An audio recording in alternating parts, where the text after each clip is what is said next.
Hello everyone, welcome to SMC education video. हम 10th का जो फर्स्ट चैप्टर था वो क्या कर रहे थे, डिस्कस कर रहे थे। और इस चैप्टर की जो ये हमारी क्या है, लास्ट वीडियो है, जिसमें हम अपना पूरा टॉपिक जो है वो क्या कर लेंगे, क्लियर कर लेंगे। ठीक है। अगर इससे पहले हमने 4 वीडियो में चैप्टर फर्स्ट जो था उनके जो भी डिफरेंट टॉपिक्स थे वो क्या किए थे, हमने डिस्कस किए थे। अगर आपने वो टॉपिक्स नहीं देखे तो प्लीज वो टॉपिक्स जरूर देख लें। क्यों? इससे पहले का जो हमारा 4th वीडियो है उसमें मैंने इस टॉपिक से रिलेटेड पार्ट जो था वो डिस्कस किया था। तो स्पेशली पार्ट 4 तो आप जरूर देखें इस वीडियो को देखने से पहले। चलो ज्यादा टाइम ना लेते हुए आज का जो हमारा पार्ट है वो हम क्या करते हैं, स्टार्ट करते हैं। हमने प्रीवियस सेक्शन में जो डिस्कस किया था वो किया था हमने रिडॉक्स रिएक्शन, जिसमें हमने 2 रिएक्शन के बारे में देखा था। एक हमारा ऑक्सीडेशन रिएक्शन था और एक हमारा रिडक्शन था।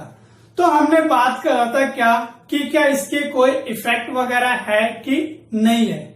हाँ, जो हमारा ऑक्सीडेशन रिएक्शन है उसका क्या है, इफेक्ट है हमारे एवरीडे लाइफ में। और वो जो हमारे पास इफेक्ट है वो 2 इफेक्ट है। कौन कौन से अगर हम बात करें उनकी, तो एक हमारा है कोरोजन, जिसको हम क्या कहते हैं, रस्टिंग ऑफ आयरन। और सेकेंड है हमारा रेंसिडिटी ऑफ फूड।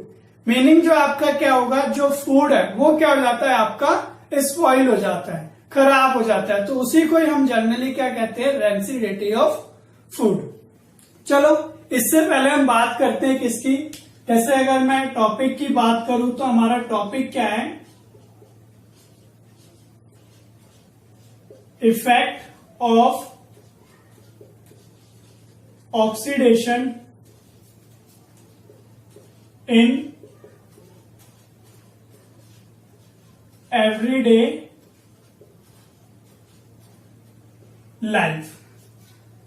फर्स्ट जो हमारा है वो है corrosion of metals and second जो है वो हमारा क्या है, रेंसिडिटी ऑफ फूड्स। यानी देखो डेली लाइफ में हमें ऑक्सीडेशन हमारा क्या था, adding of oxygen and removal of hydrogen. यानी ये वाला पार्ट किसी भी ऐसे पर्टिकुलर सब्सटेंस में क्या हो जाता है, कहीं पर अगर आपका ऑक्सीजन जो है वो क्या हो जाता है, ऐड हो जाता है, और वहां से क्या होता है, आपका हाइड्रोजन रिमूव हो जाता है। तो कोई ना कोई इफेक्ट जो है हमें वहां पर जनरली क्या है, देखने को मिलता है। जैसे आपने ऑब्जर्व भी किया होगा, अगर आप क्या करते हो, आयरन को एक्सपोज यानी एयर में क्या कर देते हो, उसको बाहर छोड़ देते हो, तो आफ्टर सम टाइम वो एयर और मॉइस्चर के साथ क्या करता है, रिएक्ट करके एक रेड ब्राउन कलर का क्या करता है, आपका एक लेयर जो है उसके ऊपर क्या करता है, ग्रेजुअली बनना स्टार्ट हो जाता है। उसी को ही हम क्या कहते हैं, रस्टिंग ऑफ आयरन कहते हैं। उसी को अगर हम बात करें किसमें, कोरोजन ऑफ मेटल में, जैसे हमारा जो फर्स्ट है कोरोजन ऑफ मेटल्स, तो इसकी अगर मैं डेफिनेशन की बात करूं तो क्या हो जाएगा, it is a process in which metals are eaten up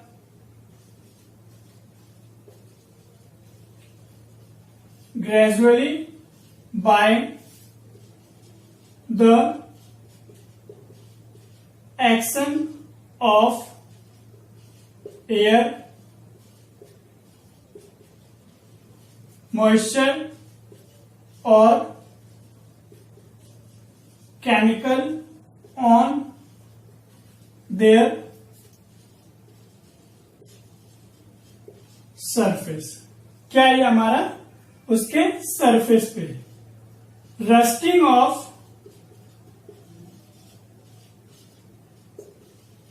iron metal is most common example of corrosion. Rusting of iron is most common example of corrosion. देखो अगर मैं बात करूं, हम सिर्फ आयरन की बात करें, किसकी बात कर रहा हूं मैं? ओनली आयरन की। तो जैसे हमारा बैकबोन है जो हमें स्ट्रेट खड़े रहने में या एक तरीके से मूव करने में वो क्या करता है, हमारी हेल्प करता है। सेम जो मेरा आयरन है ना, वो भी हमारे जितने भी सब्सटेंस है जो हमारे आसपास एग्जिस्ट करते हैं उन सभी का वो क्या है, एक तरीके से बैकबोन है। जैसे अगर मैं बात करूं, आपने बड़े बड़े ब्रिज देखे होंगे, पुल देखे होंगे, या जो इवन बिल्डिंग्स वगैरह जो बनी है हमारे आसपास जिसमें हम रहते हैं, जो हमारा हाउस स्ट्रक्चर है, उसमें जो आयरन का पार्ट है वो बहुत ही ज्यादा क्या है, मोस्ट इंपॉर्टेंट है। उन्हीं के हेल्प से उनको क्या है, एक स्ट्रक्चर जो है वो प्रोवाइड किया जाता है जिससे कि वो बिल्डिंग या जो भी है आपका स्टेबल हो सके। अगर इनमें किसी भी तरीके का कोई भी इफेक्ट वगैरह होगा तो एक तरीके से वो उनको क्या कर देंगे, डैमेज करना स्टार्ट कर देंगे। आपने देखा होगा जैसे कि जो हमारे मेट्रो हैं उनके पास क्या है, पिलर्स वगैरह लगे हुए, तो उन पिलर्स में क्या होता है, बड़े बड़े आयरन के रॉड पहले उनमें क्या किया जाता है, लगाया जाता है। देन जो भी आगे का प्रोसेस है वो क्या किया जाता है, उसमें अप्लाई किया जाता है। अगर वो मेरा आयरन वाला जो पार्ट है वो क्या हो जाए, वीक होना स्टार्ट हो जाए, कोरोजन क्या करता है, हमारा उस चीज को वीक करना स्टार्ट कर देता है। यानी हमारे पास पहले हमें पता है जो आयरन है ना वो हमारा स्ट्रॉन्ग पार्ट है। क्यों? मैंने उसको किससे कंपैरिजन करा है, बैकबोन से कंपैरिजन करा है। तो ये मेरे लिए क्या है, बहुत ही ज्यादा स्ट्रॉन्ग पार्ट है।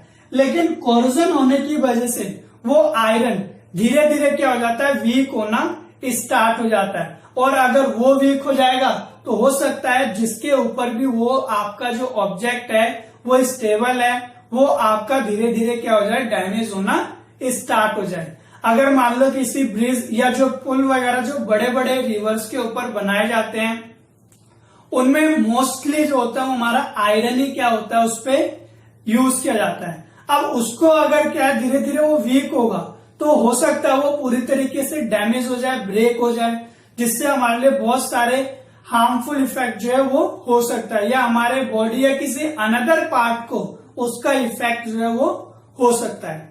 तो कोरोजन हमारा क्या है, it is a process in which metals are gradually eaten up by the action of air, यानी किसकी बात कर रहे हैं, in the presence of air moisture, यानी जो आपके वाटर वेपर जो है कहां पर, आपके एनवायरमेंट में, या किसी अनदर केमिकल्स के थ्रू उनके ऊपर क्या होता है, एक रेडिश ब्राउन कलर का जो लेयर है वो क्या हो जाता है, धीरे धीरे लगना स्टार्ट हो जाता है। और उसी चीज को हम क्या कहते हैं, कोरोजन कहते हैं। Rusting of iron metal is the most common example, यानी जो हमारा रस्टिंग ऑफ आयरन है वो कोरोजन का क्या है, मोस्ट कॉमन एग्जाम्पल है। अब हम कहेंगे कि हम इस चीज को कैसे प्रिवेंट कर सकते हैं। ठीक है, तो प्रिवेंट करने के हमारे पास क्या है, बहुत सारे तरीके हैं। जैसे आपने जनरली देखा होगा, अगर हमारे घरों में भी क्या है, आयरन के डोर वगैरह ये सारी चीजें, दरवाजे, खिड़कियां या और भी बहुत सारे पार्ट है जो लगे हुए हैं, तो उस चीज को रस्टिंग से प्रिवेंट करने के लिए, बचाने के लिए हम क्या करते हैं, उस पे पेंट करते हैं, जिससे कि वो क्या हो सके, उस पे किसी भी तरीके का कोई भी ऑक्सीजन या फिर मॉइस्चर वाला जो पार्ट है वो रिएक्ट ना कर सके। तो जितने भी हमारे आयरन के पार्ट होते हैं उसको यूज करने से पहले हम क्या करते हैं, उसके ऊपर पेंट यानी उसके ऊपर एक एक्सटर्नल लेयर जो है वो क्या है, लगा देते हैं, जिससे कि ऑक्सीजन और जो हमारा मॉइस्चर है वो उससे कांटेक्ट ना हो सके।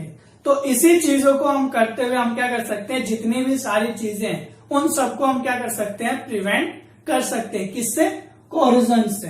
ठीक है, अगर मैं इसके इक्वेशन की बात करूं तो इक्वेशन में हमारे पास क्या हो जाए, मैंने क्या बात करा है, आयरन की बात करी है। आयरन क्या होगा आपका, ऑक्सीजन और मॉइस्चर क्या है आपका H2O। जब ये इन दोनों अदर पार्ट के साथ क्या करता है, रिएक्ट करता है, तो आपका क्या फॉर्म करता है, वो हाइड्रेट आयरन ऑक्साइड। क्या है आपका हाइड्रेटेड आयरन, और थर्ड आयरन की बात कर रहे हैं ऑक्साइड। तो ये हमारा क्या है, कोरोजन ऑफ मेटल है। ठीक है, देखो अभी हमने क्या है, फर्स्ट पार्ट जो हमारा था कोरोजन ऑफ मेटल, वो क्या करा अभी हमने डिस्कस करा। नेक्स्ट जो मेरे पास पार्ट है वो क्या है, रेंसिडिटी ऑफ फूड। रेंसिडिटी का जो मतलब है वो क्या है, एक तरीके से अगर मैं हिंदी में बात करूं तो रेंसिडिटी का मतलब है बासी। ठीक है, यानी आपने देखा होगा क्या कि जब हम ड्यूरिंग समर सीजन, मैं किसकी बात कर रहा हूं, समर सीजन में जब हम रात को जो खाना है वो वैसे ही क्या है छोड़ देते हैं, मतलब उसको कहीं ना कहीं हम स्टोर करके रखते हैं, लेकिन उसको वैसे ही हम क्या करते हैं, जनरली किसी एक टेम्परेचर पर क्या कर देते हैं, उसको रिमूव कर देते हैं, छोड़ देते हैं लास्ट। तो वो क्या हो जाता है, मेरा सुबह तक जो खाना होता है वो क्या हो जाता है, धीरे धीरे स्पॉइल होना स्टार्ट हो जाता है।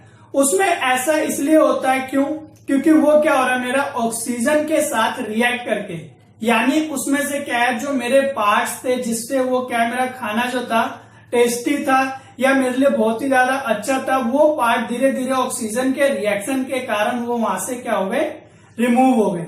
तो उसके कारण जो वो फूड था मेरा वो क्या हो गया, स्पॉइल हो गया। मैं अगर डेफिनेशन की बात करूं तो डेफिनेशन क्या है, the oxidation of fats and oil then expose to air is known as rancidity. क्या है, ऑक्सीडेशन में क्या हो रहा है, जो फैट्स और ऑयल मेरे फूड के अंदर क्या थे, इंक्लूड थे, उसको क्या कर रहा है, ऑक्सीडेशन वो धीरे धीरे क्या कर दे रहा है, रिमूव कर दे रहा है, किससे, एक्सपोज टू एयर। और उसी चीज को हम क्या कहते हैं, रेंसिडिटी, यानी जो हमारा फूड है वो धीरे धीरे क्या हो जाता है, स्पॉइल होना स्टार्ट हो जाता है। और जब वो रेंसिडिटी में कन्वर्ट हो जाता है तो क्या होता है, it leads to bad smell and bad taste of food, जिसके कारण मुझे क्या है, उसके जो स्मेल है उसमें भी चेंजेस देखने को मिलते हैं, और जो मेरा टेस्ट है वो भी क्या हो जाता है, मेरा चेंज हो जाता है। तो ये चीज जो हमें जनरली क्या है, ड्यूरिंग सीजन में फूड के साथ सफर करना पड़ता है, लेकिन और भी है आपके पार्ट जो अलग अलग चीजों के लिए क्या है, जो हमारा फूड पार्ट है वो क्या हो जाता है, हमारा स्पॉइल होना स्टार्ट हो जाता है। तो हम इन चीजों को कैसे प्रिवेंट कर सकते हैं, यानी कैसे उन चीज को बचा सकते हैं रेंसिडिटी होने से, यानी स्पॉइल होने से। तो मैंने यहाँ पर क्या है, कुछ मेथड लिखे हैं कि हम अपने रेंसिडिटी, यानी जो भी मेरे पास फूड है उसको मैं कैसे प्रिवेंट कर सकता हूं। फर्स्ट जो है वो मेरा क्या है, बाय एडिंग एंटीऑक्सीडेंट। क्या है मेरा, बाय एडिंग एंटीऑक्सीडेंट, यानी एक तरीके का क्या है, ये ऑक्सीडेशन का एंटीबायोटिक है। क्या है ये, मेरा एंटीबायोटिक है, जो उसके ऊपर क्या है, अगर वो चीज लग जाती है तो उस चीज को धीरे धीरे क्या कर देता है, रिमूव कर देता है। जैसे अगर आप क्या हो, बीमार हो, तो आप क्या करते हो, मेडिसिन वगैरह लेते हो, जिससे कि आप थोड़े टाइम बाद क्या हो जाते हो, ठीक हो जाते हो। तो जो आपने वो मेडिसिन लिया या जो भी आपको बीमारी थी, वो मेडिसिन उसका क्या था, एंटीबायोटिक था। तो अगर हम अपने फूड के अंदर एंटीऑक्सीडेंट क्या कर देते हैं, ऐड कर देते हैं, तो वो चीज क्या हो जाता है, मेरा जो फूड है वो स्पॉइल होने से क्या हो जाता है, मेरा बच जाता है। अब जो मेरा ये एंटीऑक्सीडेंट है, अगर मैं इसके एग्जाम्पल की बात करूं तो जैसे आपने जनरली देखा होगा क्या, कि जो आपके घरों में मदर या फिर ग्रैंड मदर जो भी आपके पिकल्स वगैरह जो वो बनाते हैं, उसमें क्या है, अलग अलग स्पीसीज पार्ट जो है वो क्या करते हैं, ऐड करते हैं। मसाले वगैरह जो होते हैं या सॉल्ट वगैरह या कुछ अलग जो ऑयल पार्ट है वो, उनमें क्या किया जाता है, ऐड किया जाता है। और वो जो पिकल्स होते हैं वो लॉन्ग टाइम तक क्या है, आपके यूजेबल होते हैं। तो वो किस लिए यूजेबल होते हैं, उसके अंदर जो भी अनदर पार्ट, जो हमारे रॉ मैंगो या फिर रॉ वेजिटेबल जिसके भी आपने पिकल्स क्या करा है, प्रिपेयर करा है, उस चीज को छोड़कर जितने भी आपने एक्सटर्नल चीजें उसमें ऐड करी है, चाहे वो आपके मसाले वगैरह हो, सॉल्ट हो, ऑयल हो, वो सारा जो मेरा पार्ट है वो कैसा काम करता है, मेरा एंटीऑक्सीडेंट का काम करता है। यानी एक तरीके का क्या है, वो एंटीबायोटिक है जिसमें ऑक्सीजन उसके साथ रिएक्ट नहीं कर सकता, और जब ऑक्सीजन भी उसमें ऐड नहीं होगा तो वो मेरा जो पीकल है वो जल्दी से स्पॉइल नहीं होता। सेकंड, अगर हम बात करें keeping food on air tight container. अब एयर टाइट कंटेनर का जो मीनिंग है, जैसे आपने देखा होगा आपके घर में जो किचन है वहां पर जितने भी फूड पार्टिकल्स हैं या जो फूड सब्सटेंस है उसको आपकी मदर क्या करती है, किसी भी एक कंटेनर में क्या है अलग से रखती है। अगर मैं इसका सबसे अच्छा एग्जांपल लूं, जो हमारे पल्सेस होते हैं वो क्या हो जाते हैं धीरे धीरे, अगर उसको जर्नली एयर के साथ जैसे ही वो रिएक्ट करेगा ना तो सीजने क्या कर देगा, वो स्टार्ट कर देगा, यानी एक तरीके से वो आपका खराब होने लग जाएगा। ठीक है, तो इसीलिए क्या कहलाता है, जितने भी फूड सब्सटेंस है चाहे वो आपके पल्सेस वगैरह वो कोई अनदर पार्ट, हमेशा उसको हम किसमें कैप्ट करके रखते हैं, स्टोर करके रखते हैं एयर टाइट कंटेनर में, ताकि उसमें जो एयर है वो रिएक्ट ना कर सके। अगर एयर उसमें ऐड हो जाएगा तो मीन्स ऑक्सीजन क्या हो चुका है, वो ऐड हो चुका है, जो आपके खाने को क्या कर सकता है, खराब कर सकता है। सेकंड हमारा replacing air by nitrogen. Nitrogen क्या है, अगर हम एयर को नाइट्रोजन से क्या करते हैं, रिप्लेस कर दे तो उससे भी हमारा जो फूड पार्ट है, फूड सब्सटेंस है वो क्या हो सकता है, सही यानी बचा हुआ रह सकता है। जैसे आपने देखा होगा मार्केट में आपको अलग अलग टाइप्स के नमकीन वगैरह या फिर चिप्स वगैरह या और भी मिक्सचर वगैरह जो है वो अवेलेबल है। हमेशा आपने देखा होगा जो उसका पैकेट होता है ना उसमें क्या होता है, एयर फिल होता है। वो जो मेरा गैस होता है यानी जो उसमें गैस फॉर्म होता है वो कौन सा गैस होता है, मेरा नाइट्रोजन गैस होता है। उसमें नाइट्रोजन गैस इसलिए फिल किया जाता है ताकि वो जो फूड सब्सटेंस उसके अंदर है वो एयर के साथ रिएक्ट ना कर सके। अगर वो एयर के साथ रिएक्ट कर जाता है तो वो आपका क्या हो जाएगा, धीरे धीरे स्पॉइल होना स्टार्ट हो जाएगा। तो जब भी आप मार्केट से ऐसी कोई चीजें क्या है परचेज करते हो तो इस बात का हमेशा ध्यान रखना क्या, कि जो भी आपने पैकेट परचेज किया है वो पूरी तरीके से गैस फिल होना चाहिए। अगर उसमें से गैस आपका निकल चुका है तो वो पैकेट जो है कभी भी परचेज मत करना। क्यों? क्योंकि हो सकता है वो आपका जो है वो खराब हो रखा हो। क्यों? जब वहां से नाइट्रोजन रिमूव हो जाएगा तो ऑक्सीजन क्या है वहां पर धीरे धीरे ऐड होना स्टार्ट हो जाएगा, और जब ऑक्सीजन ऐड होगा तो आपका वही ऑक्सीडेशन का इफेक्ट आना क्या हो जाएगा, स्टार्ट हो जाएगा। सेम अगर हम बात करें रेफ्रिजरेशन, यानी आपने देखा होगा मैं वही फूड का पार्ट ले रहा हूं, ड्यूरिंग समर सीजन में अगर हम खाने को क्या कर देते हैं, लेफ्ट छोड़ देते हैं, वैसे ही देखो कोई भी फूड पार्ट होता है या कोई भी फूड सब्सटेंस होता है उसको क्या है, एक टेम्परेचर की रिक्वायरमेंट होती है। अगर वो टेम्परेचर उसे नहीं मिलता है तो वो आपका क्या हो जाएगा, इफेक्ट करे यानी खराब होना क्या हो जाएगा, स्टार्ट हो जाएगा। तो हमेशा फूड को क्या है, लो टेम्परेचर की क्या होती है, रिक्वायरमेंट होती है। लेकिन आपने देखा होगा समर सीजन में जो टेम्परेचर होता है वो कभी कभी तो आपका 38, 42 इतने डिग्री सेल्सियस तक क्या है वो आपका पहुंच जाता है, जिसके कारण जो फूड सब्सटेंस है वो आपके स्पॉइल होना क्या हो जाते हैं, स्टार्ट हो जाते हैं। इसीलिए हम अपने फूड सब्सटेंस को जनरली क्या करते हैं, रेफ्रिजरेटर में उसको क्या है, स्टोर करके रखते हैं, ताकि उसका जो टेम्परेचर है उसमें क्या होता है, लो टेम्परेचर होता है, और वो आपका अच्छे से क्या करता है, उसको मेंटेन करके रखता है, जिसके कारण जो हमारे फूड सब्सटेंस है वो स्पॉइल नहीं हो सकते। तो ये हमारे पास क्या थे, कुछ मेथड थे जिसके थ्रू मैं अपने फूड पार्ट्स को क्या कर सकता हूं, प्रिवेंट कर सकता हूं। किससे, रेंसिडिटी से। किस पार्ट से कर सकता हूं मैं, रेंसिडिटी से। आई होप आप सभी को इस चैप्टर से रिलेटेड जितने भी टॉपिक्स थे या कंसेप्ट था वो सारा जो है आपका क्लियर हो चुका होगा। ये जो हमारा पार्ट था वो लास्ट था इस टॉपिक, यानी इस चैप्टर का जो टॉपिक था वो हमारा क्या था, लास्ट था।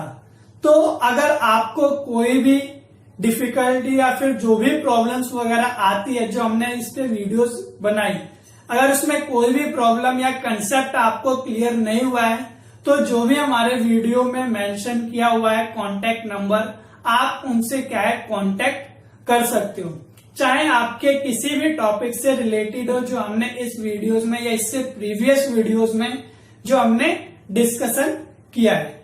ठीक है दोस्तों, तो मिलते हैं हम आपसे अपने नेक्स्ट टॉपिक यानी नेक्स्ट चैप्टर जो भी होगा हमारे उस वीडियो के अंदर।